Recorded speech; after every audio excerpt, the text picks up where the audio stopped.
નમસ્કાર દર્શક મિત્રો, હું ભૂમિકા. આપ જોઈ રહ્યા છો @ગુજરાત. શ્રાવણ માસ શરૂ થઈ ગયો છે અને હવે મહાદેવના ભક્તો મહાદેવના દર્શને જશે એટલે ભગવાનને બિલ્વપત્ર અને ફૂલ અર્પણ કરશે. ત્યારે ફૂલના ભાવમાં ધરખમ વધારો થવા પામ્યો હતો. અમદાવાદમાં 50 રૂપિયા પ્રતિ કિલોનો ભાવ 250 પહોંચ્યો હતો. મહારાષ્ટ્રમાં ભારે વરસાદથી ફૂલની આવક ઘટી હતી, જેથી ફૂલનો ભાવ વધારવામાં આવ્યો. ભાવ વધતા ભક્તો પર મોંઘવારીનો માર પડ્યો હતો. શ્રાવણ મહિનાની શરૂઆત થતાની સાથે જ ફૂલોનો ભાવ આસમાન આંબી રહ્યો છે. અમદાવાદના ફૂલ બજારમાં એકાએક ફૂલોના ભાવમાં 20 થી 30% વધારો થયો છે.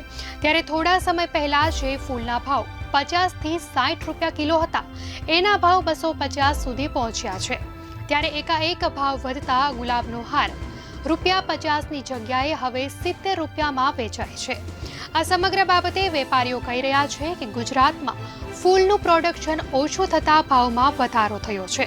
હાલમાં મહારાષ્ટ્રના નાસિકમાંથી ફૂલોની ઓછી આવકના કારણે ગુલાબના ગોટા, પીળા ફૂલ અને કેસરી ગોટાના ભાવમાં વધારો થયો હતો. સૂકા ફૂલનો ભાવ વધ્યો, તેમજ ભીના ફૂલનો ભાવ એકદમ તળિયે જોવા મળી રહ્યો છે.